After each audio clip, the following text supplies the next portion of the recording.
Okay. So how do we extend that to modal? Well, we're gonna take one out of Kripke's book of strategies, and we're gonna add relations to our setup. Because we want to do epistemic logic, we need multimodal S5.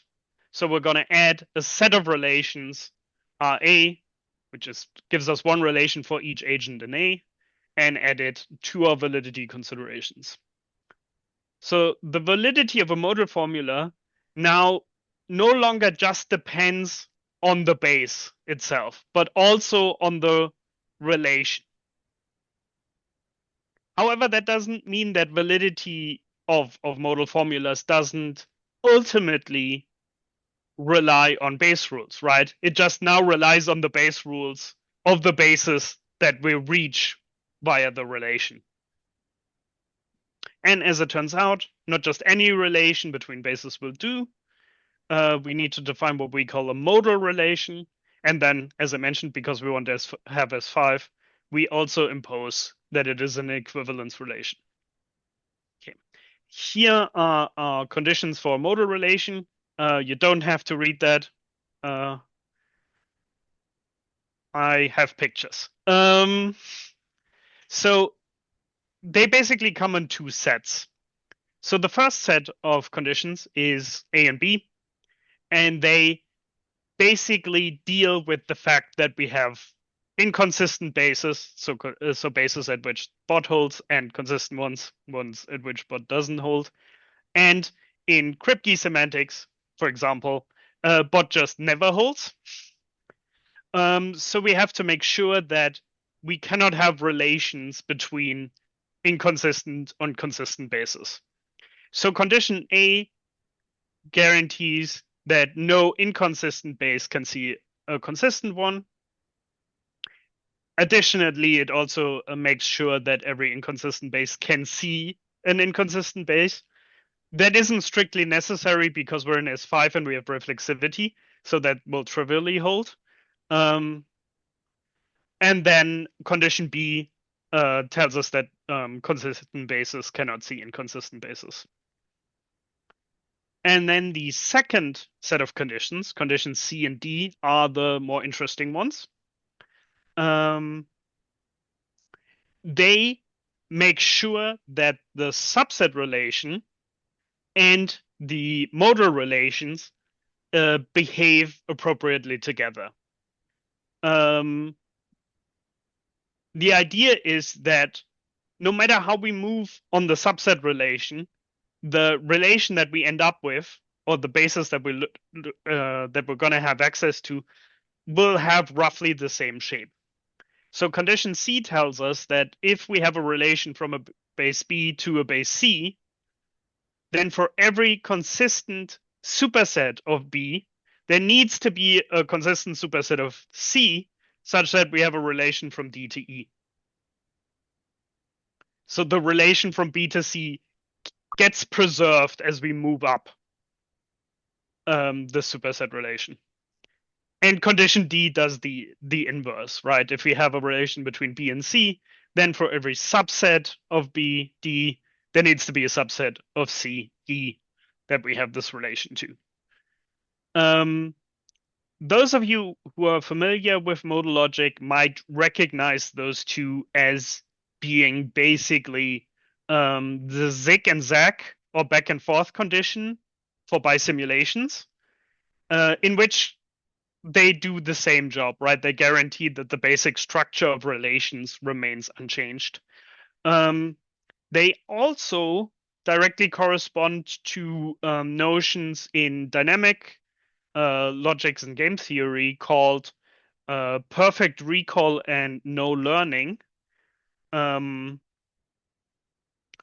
I don't think I have time to go into detail on those, but it's quite interesting that they're the same type of relations that guarantee that structure gets preserved, and they pop up in multiple different cases.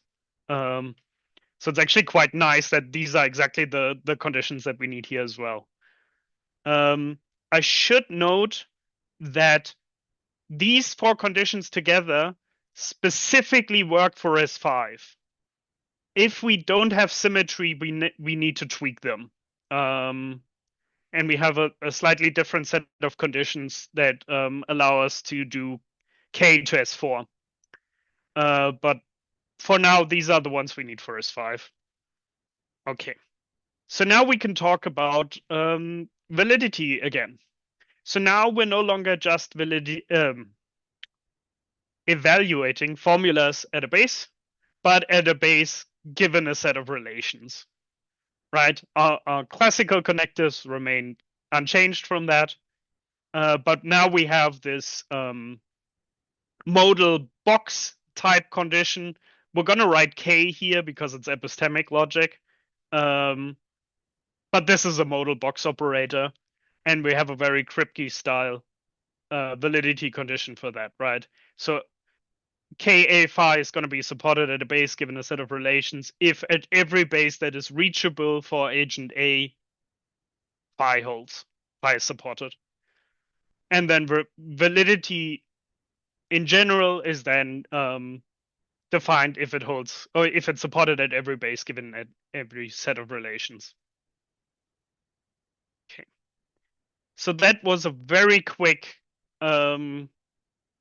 tour through the modal base extension semantics. So now we can go to public announcement logic. So first of all, what is a public announcement? Well, a public announcement is a public and truthful statement. What do I mean here? Well, they're public and truthful in very strong senses. So they need to be public in the sense that everyone is aware of it happening very strongly. So it isn't enough for me to tell all of you something. I need to tell it to you in a way where all of you see me tell it to all of you or announce it to all of you. So it needs to be strongly public in this sense, where everybody not just is part of the announcement or doesn't just receive the announcement, but is aware of it taking place publicly. And needs to be truthful in the sense that, well, nobody even considers that the announcement might be false. Like everybody immediately relies on it being true.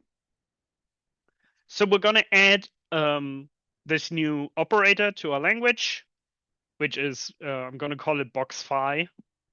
And we're going to read box phi psi here as after the public and truthful announcement of phi, psi.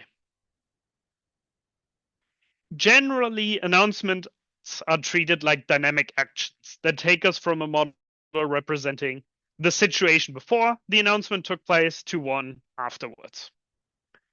Public announcement represent the simplest epistemic actions, and they are a specific case of more general modal actions that are considered, for example, in action modal logic.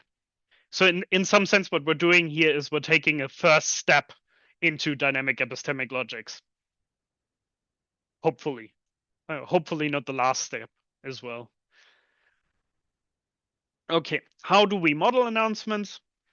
Well, intuitively, an announcement of phi should eliminate the possibilities the agents consider in which phi does not hold, right?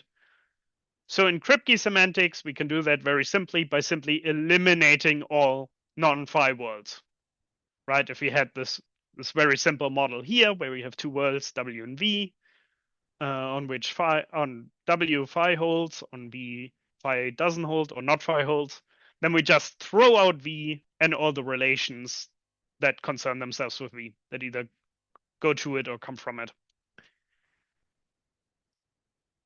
But in base extension semantics, we can't simply eliminate bases. The bases we have at our disposal are really all the ones that we can create from our base rules. And so they're kind of set at the start. What we instead can, however, do is just update our relation between them and just make sure that there's no relations between phi and non-phi worlds, right? And that is our very first attempt. the naive idea, as I've called it, simply cut all relations between phi and non-phi bases. Right? That is not going to work, as maybe you could tell already by me calling it the naive idea. So take this example here where we have a base B and a base C and subsets of them, B prime and C prime. And then phi holds at B, C, and B prime, but not at C prime. So if we were now to announce phi, what we would want is to get rid of the relation between B prime and C prime, right? But that might not be a modal relation. That if C prime was the only subset of C that B prime had access to, then this would violate condition D, as I've given it. Let me go back here, right?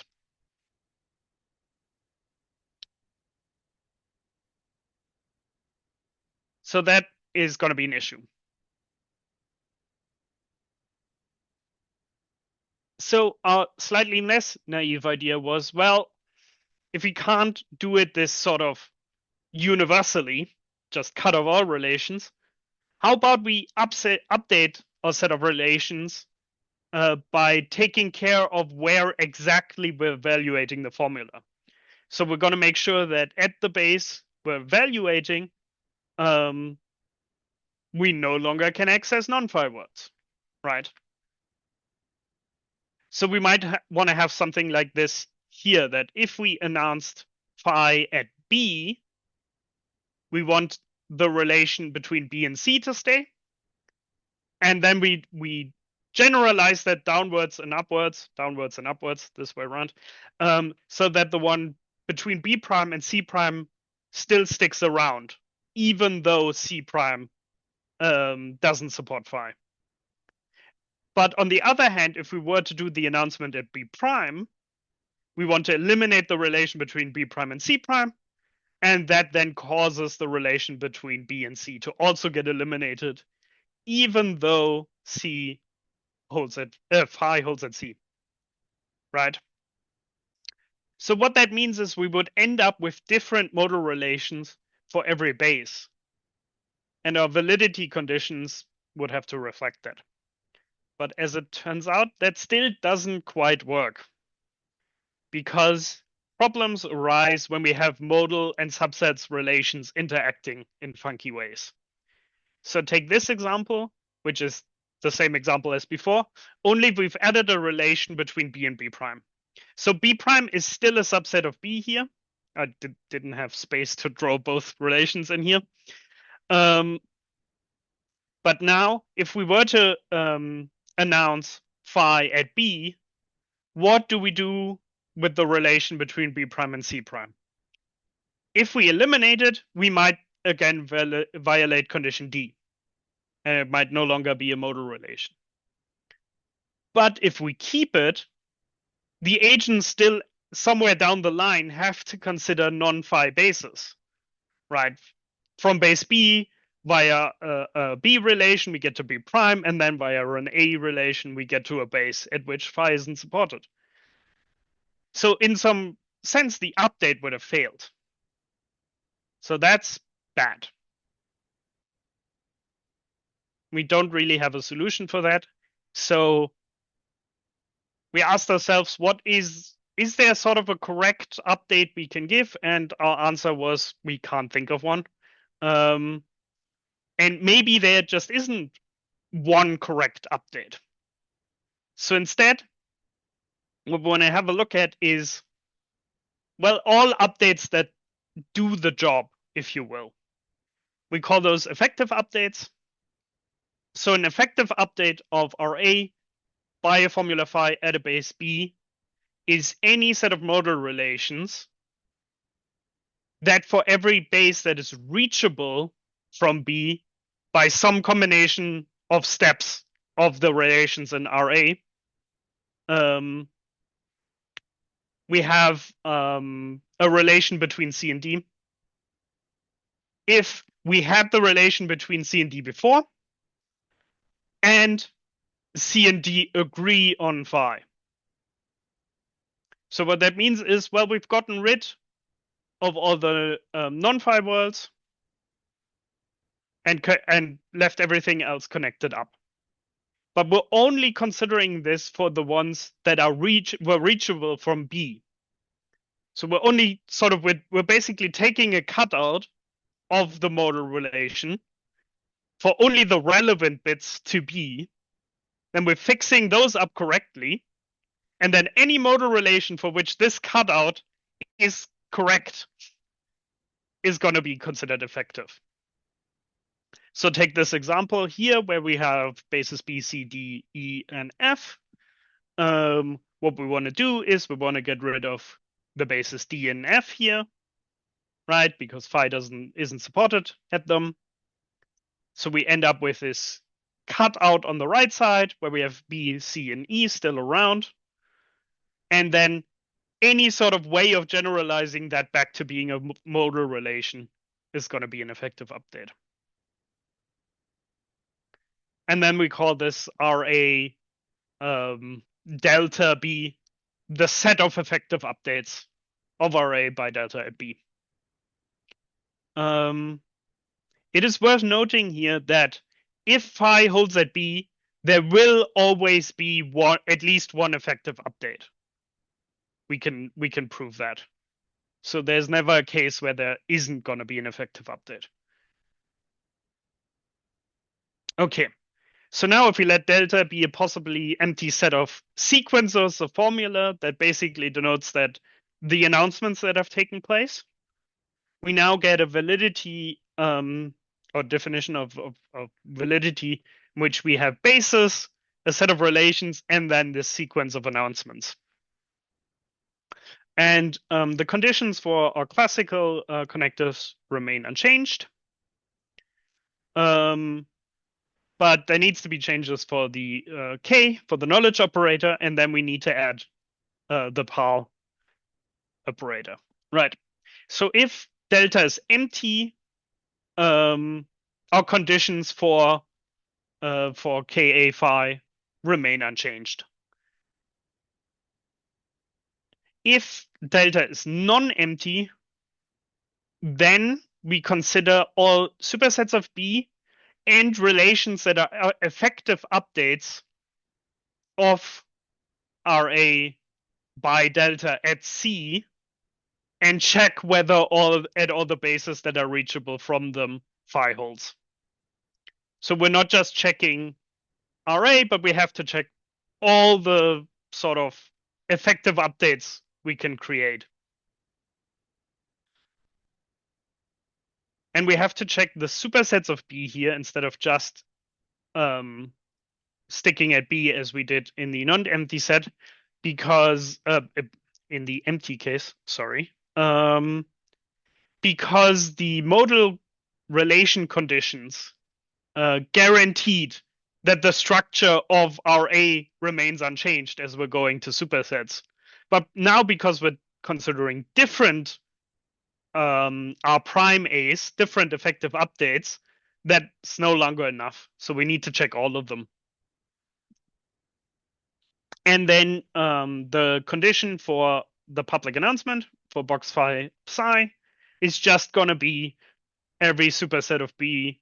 If phi holds at it, then psi has to hold if we stick phi to our announcements, if we add phi to our announcement on the top of the turnstile. Right, and then the validity generally is then given at all B at all RA for empty delta. Here is just the axiomatic system for PAL. Just to note that these end up being sound incomplete with respect to our semantics. One thing worth pointing out here is that often as part of PAL, common knowledge is viewed as sort of being part of public announcement logic, because public announcements are the sort of epistemic actions that create common knowledge. We've not added those yet. We have not had a chance to have a look at common knowledge yet, or at group notions in general. So for now, we're only talking about public announcement logic without common knowledge. Okay, cool. So that's all the sort of background formal stuff. And we can now move to the more fun bits, which is talking about examples and how information is handled in them. So first, however, some notions. So a base for which adding any new rule would cause it to become inconsistent is called maximally consistent, right? In the standard way, as these things go. And as it turns out, maximally consistent bases and worlds in Kripke semantics very directly correspond to each other. So any situation, any example, any puzzle that we have at some point modeled in Kripke semantics, we can also model in our base extension semantics simply using the corresponding maximally consistent bases, right? So that, first off, great, we've done it. We've modeled everything. No, but we want to do a bit more here. So what we want to be a bit more conscious about our choices than we can be in Kripke semantics. So we want the examples to guide us in picking the right bases and relations. We will see when I talk about the specific examples what I mean by that exactly. And we want to give conditions that guarantee that the reasoning in the examples can go through as we expect it to. I will call these conditions minimum, but in the sense that they guarantee that on any extension, it will still go through. What I don't mean by minimal and what we don't require is that all setups that violate these requirements automatically fail. So they're not minimal in the strong sense that anything lesser will fail, but they're sort of minimal in this more positive sense that everything that builds on it will succeed. Just to make that absolutely clear. Okay, first example.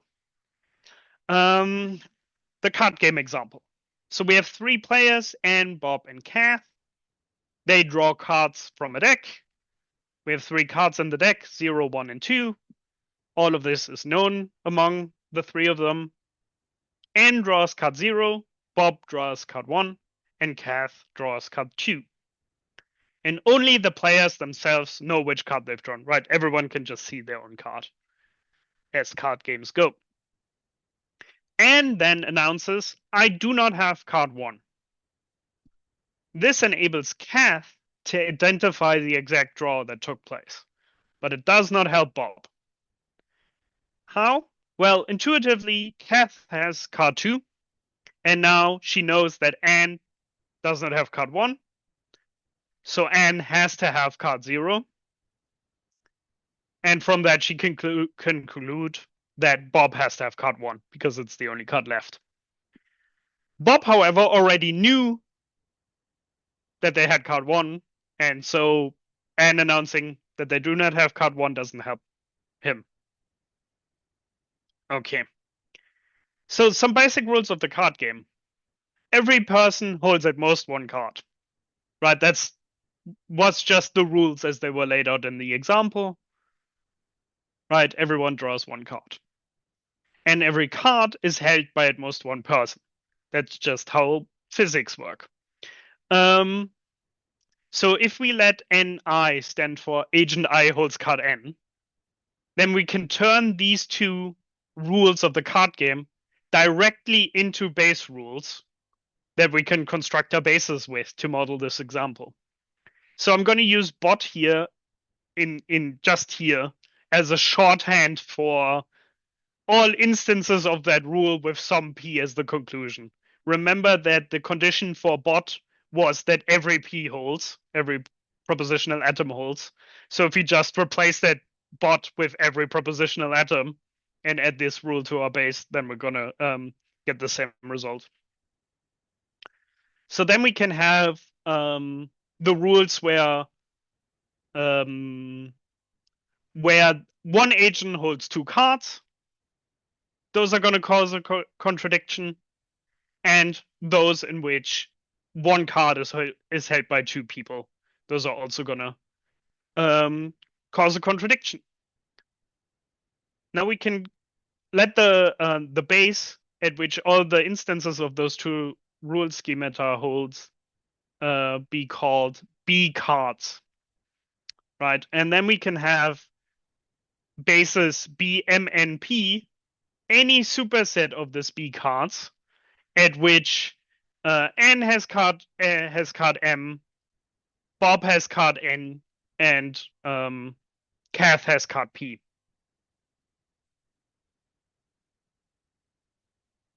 I'm using O here instead of P. I'm sorry. So that gives us all the bases that we need to give us every instance of the card draw that could have been, right? So there's one more thing we have to consider, and that is the agents can only see their own card. That does not impact the reality of the card draw, right? Which card you can see doesn't change which card you've drawn. So that cannot be expressed in the base rules. Rather, that puts a condition on a set of relations. And you don't have to look through these ugly write-ups. But the basic idea is that, well, Anne cannot decide between bases where her own draw is the same, right? Where only Bob and Kath have different cards. And the same for Bob and Kath. And then we also have the reflexive relations. So that ends up with this picture on the left side, right? We have 6 bases to consider each instance of the card draw. And then the agents have relations always between bases at which they cannot tell what the other people have in their hand. So now Anne announces, I do not have card 1. So what happens? Well, we're going to get rid of those bases, or those relations to those bases, I should say, at which Anne did draw card 1, which are the ones in the middle here. And then we can have a look. Well, as it turns out, after we do that, Kath now only considers the base 0, 1, 2. So Kath now knows that Anne has card 0, Bob has card 1, and she herself has card 2. Bob and Anne still have different bases they consider. So they are incapable of figuring out the draw, just as we expected. I'm just going to talk about the B's here, but technically we'd also have to check all the superset bases. But they're going to look a lot like very similar because of our modal relation conditions and how we set that up. So as it turns out that after Anne announces, I do not have card 1, Kath knows what the draw is. So that's great. We managed to give what I think are very reasonable conditions to get this example modeled that are fairly close to reality, or what you want to call it, the way the example was stated. Great. So now for a second example, maybe the most famous example of public announcements, the muddy children. So we have a group of children playing outside. They're called by their father. Some of them have become dirty from playing outside, and they have mud on their foreheads. The children cannot see their own forehead, but the foreheads of all other children. So this is sort of inverted to how it was with the cards, right? They're basically playing Blindman's Bluff or something like that, if people know card games, where you show everyone else your card, but don't see your own card. The children are, of course, perfect logicians. And so the father announces, at least one of you has mud on their forehead. Come wash your face. The children do not like washing their faces and will avoid so at all cost, if possible. So if no child steps forward, the father will repeat this request until the actually muddy children step forward and wash up. And as it turns out, if we have m actual muddy children of n children, then the father needs to repeat his request m times, but the children will then always be able to figure out that they're muddy. How does that work? Well, let's return to Anne, Bob, and Kath, and take the example where Anne and Bob are the muddy ones. So we have 3 children, 2 of which are muddy. So following Anne's point of view, Anne sees that Bob is muddy. So initially, when the father announces that at least one of the children is muddy, nothing changes for her, right? She sees Bob as muddy and might be muddy herself, but can't tell. By the second announcement of the father, Bob has not stepped forward because he, for the same reason, doesn't know whether he's muddy or not. And so Anne knows that Bob doesn't know that they're muddy. And so Bob has to see one other muddy child. Otherwise, Bob would have seen no muddy child and stepped forward. Since Anne can see that Kath is not muddy, Anne realizes that she has to be the muddy child. And so steps forward and washes their face. And Bob does, of course, the same. And for Kath, however, only after the others have stepped forward does she realize that she's clean. Because otherwise, Anne and Bob would have seen that Kath is muddy and not been able to draw their conclusion yet. Okay. How do we model that? Well, let's start with the father's announcement. First, the father simply announces that at least one child is muddy, right? Which is this disjunction of the children being muddy. But his repeat requests have more information in them, right? They have the additional information that none of the children has stepped forward to wash up. And so we take that to mean that he's basically announcing that, well, none of you know that you're muddy. So we're going to have this conjunction of, it's not the case that Anne knows that whether they're muddy. It's not the case that Bob knows whether they're muddy. And it's not the case that Kath knows whether they're muddy. So what we want to end up with, to model that example from before, is that at the base at which Anne and Bob are muddy, after the initial announcement and then one repeat, Anne and Bob are supposed to be able to figure out that they're muddy. So here's a working example, what we want this to look like. It's also what this looks like in Kripke semantics. So we get a base for every version. So a base where no child is muddy, one for each where one child is muddy, where 2 children are muddy, and then one where all 3 children are muddy. So when the father announces that at least one of you is muddy, we get rid of the base where no child is muddy, right? And then the father repeats his announcement, which is now treated as no child knows whether they're muddy.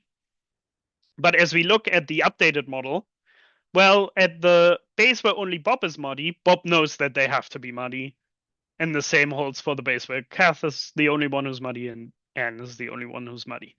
So now we eliminate those bases, those worlds or bases, depending on whether we're talking Kripke semantics or base extension semantics. And then finally, at the base where Anne and Bob are muddy, Anne and Bob no longer consider any other bases. Kath, however, as we said, still thinks she might be muddy as well.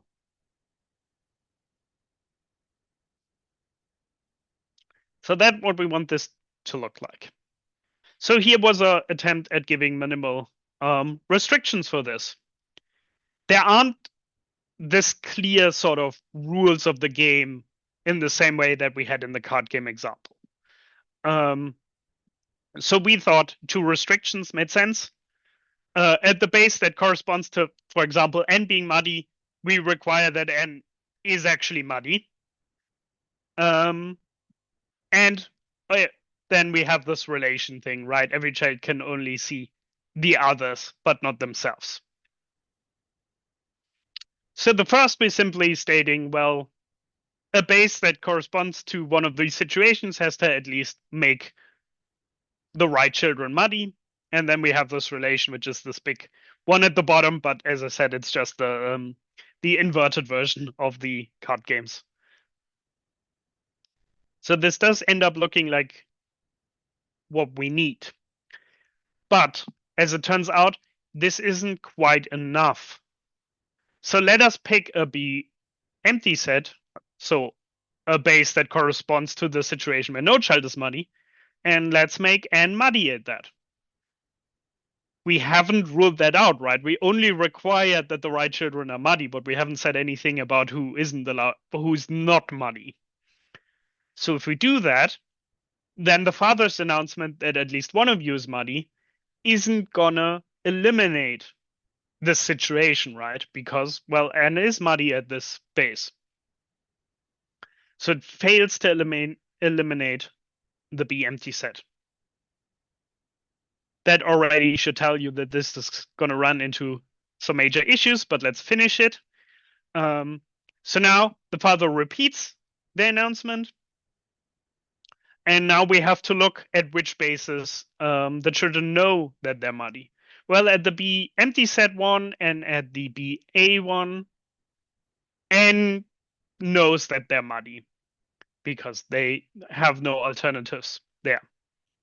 But at the base that corresponds to Bob being the only one muddy and the one that corresponds to Kath being the only one that's muddy, they still consider that Anne might be the only one that's muddy, right? They still have access to B empty set. So we failed to get rid of those two bases. And so what we really wanted is that after the two announcements, Anne and Bob know that they're muddy. But as we can see at the at the AB base, Anne still considers that Bob might be the only one that's muddy, and so this fails. Why does it fail? Well, we haven't put enough restrictions on it, right? Obviously. So the children are incapable of realizing that they're muddy when not all possible situations are appropriately represented, which was the case here with the B empty set situation.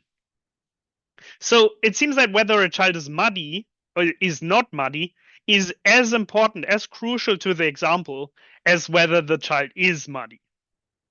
So our fix is quite simple.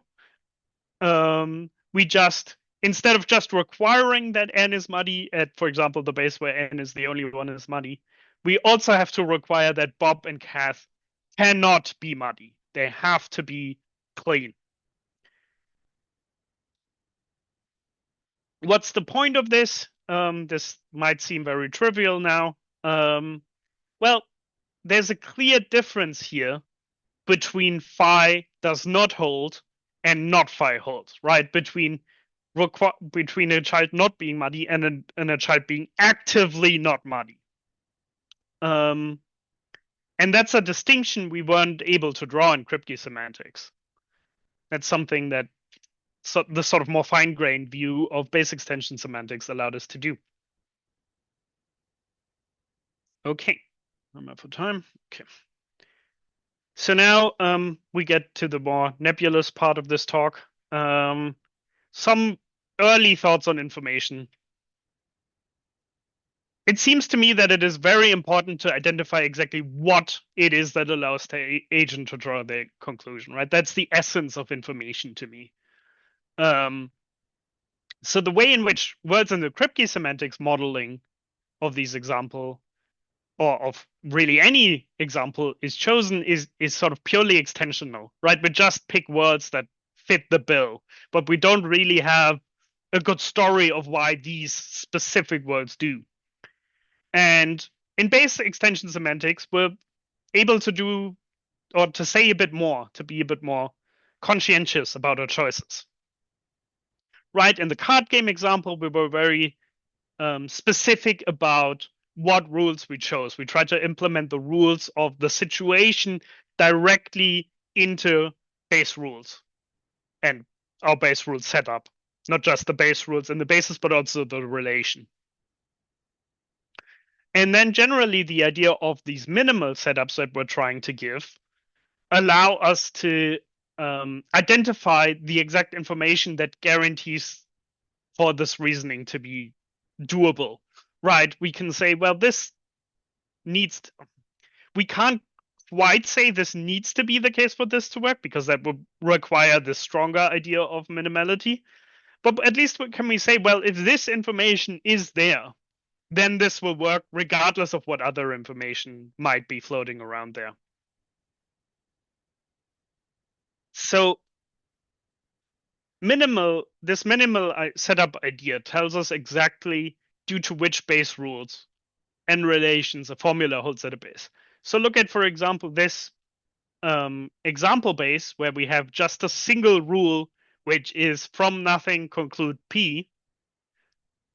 Obviously, P is going to be supported here, but also we can tell exactly why P is supported here, right? It is because of that rule. And this holds especially in the card game example, right? We purposely picked our rules, and then we can very clearly state when an issue arises, why that issue arises, when inferences are being done, why they were capable of doing so. And it seems to me that base extension semantics can express a sort of scale of this intentionality in this sense. So bases with just enough rules to support a formula tell us exactly which rules cause the formula to hold, right? We can exactly say, well, P holds there because we have the rule that guarantees that P holds there. The more rules we add there, we might add more possibilities to derive that formula, and then we lose the sort of stronger claim this ability to identify exactly why a formula holds. And then at the very tippy top, we have these maximally consistent bases. They will include all ways for their supported formulas to be derivable, and so they end up being very extensional, very sort of, or they no longer tell us anything about why a formula holds, really.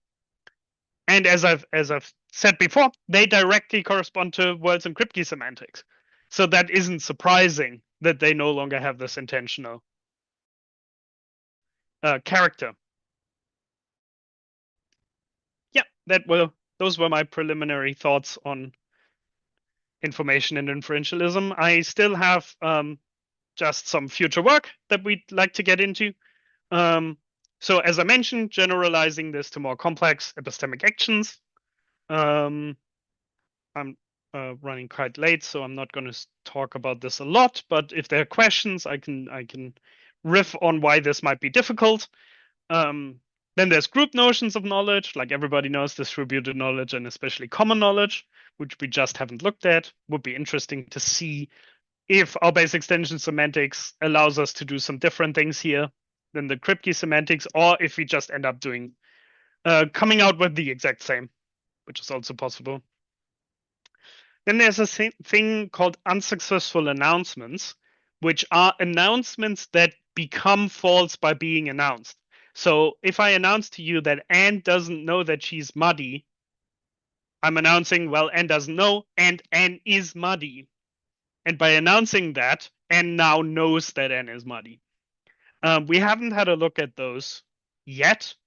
I have the feeling that we won't really be able to say much more than the Kripke semantics treatment of these unsuccessful announcements. But I don't know. We haven't looked at it. So that still needs to be checked. Then it would be interesting to have a look at intuitionistic modal logic in PAL, which we haven't done yet, but would like to do. I mean, the hope is that changing the base rules to be these hypothesis discharging ones and hopefully doing only some light fixes with everything else will allow this setup to work, but as I said, we don't know.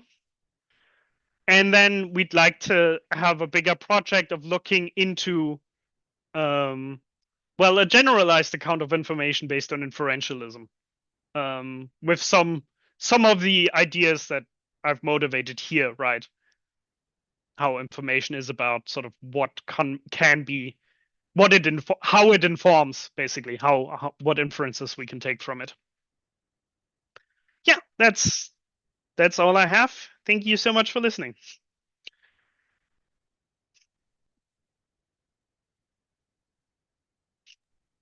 Okay, so if you have a question, either use the raise hand emoji or just post it in the chat.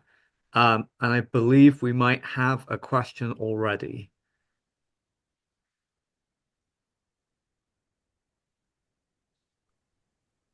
Yeah, there was Yes, this. I have a question and I put it on the chat.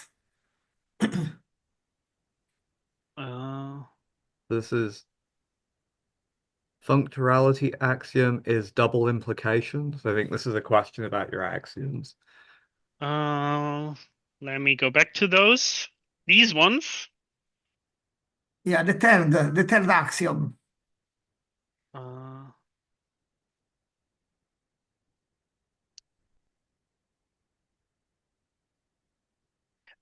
Sorry, which axiom? The third one.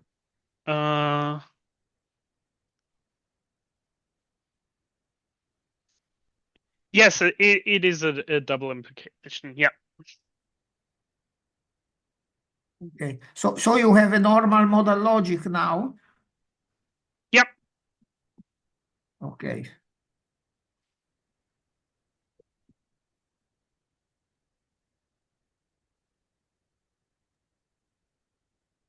I mean, these are the standard axiomatization for public announcement logic, just to make that clear.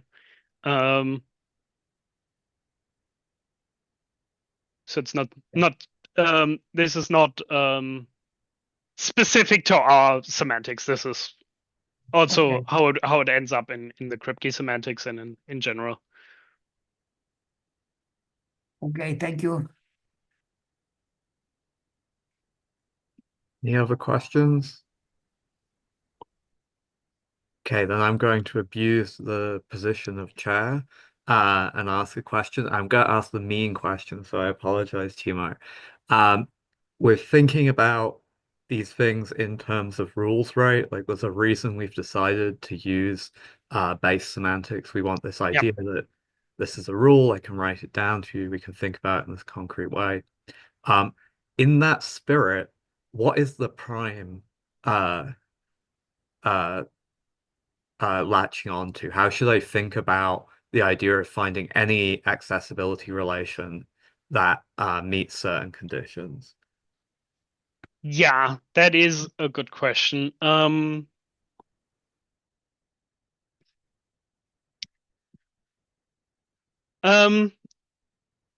So the first thing is that yeah, the main thing about this is that there isn't an obvious correct way of taking one relation and turning it into one that corresponds to afterwards, because there have to be some arbitrary choices made with their subsets usually and with their supersets, and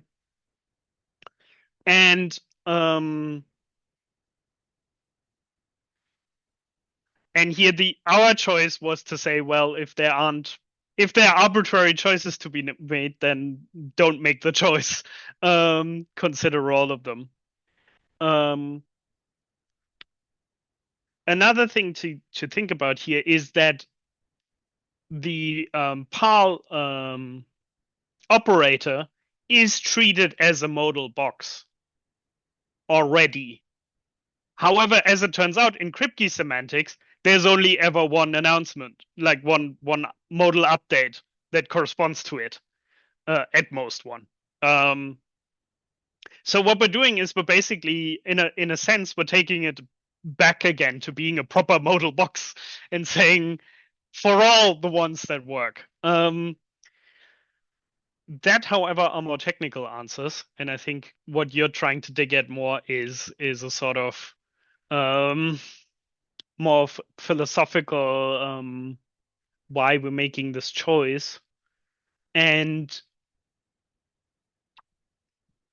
honestly, I don't have a super good answer for you. I just think that what we really care about with this model update is that the bases be, like, if we're updating it B, that the bases that B can reach are handled in the appropriate way. Their subsets and supersets aren't super important. And so we don't super care about them. Obviously, that's not very satisfying to answer to your question, right? So what I think I have to say, I don't have a good answer to you there. It works out well formally, and it does what we need it to do. Yeah, and that's a fine answer. It's a mean question, so thank you for taking it on. Peter? Yeah, I have a question concerning the level of atomic rules. So you said you are only using production rules and not higher level rules. Yeah. But I mean, maybe I missed anything, but I missed something. Is there anything where this plays any role or so? Is there any result where that you presented that relies on the fact that you are only using production rules? Only that we're using classical logic. So the production rules give us a base extension semantics for classical logic, and we use that then to get classical S5 and then classical PAL. So that's really the only place where this plays an important role. But this is important, of course. Yeah.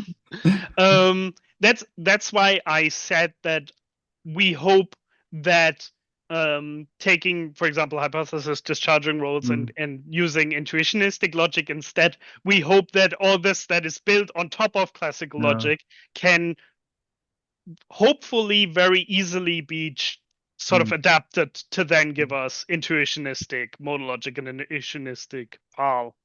But we just can't tell yet because we haven't looked at it yet. Yeah, but I mean, if you do if you do it the Kripke way or so, so if you have maximally consistent sets or so, then you can probably do without any rules at all. So you can just probably do axioms only basis, right? Yeah, that's true. Yeah. Okay, that's what I guess. Yeah. Okay, thank you. Yeah. We have time for one more quick question if anyone wants to. I mean, if there are more questions, feel free to send me an email as well. All right. Well, if there aren't, let's thank our speaker. Thank you for listening and having me. Thank you for coming and talking. And we will have more talks in the next semester, but we will send information later on. Thank you so much, Timo, for giving the talk. Thanks. Thanks. Bye. Bye.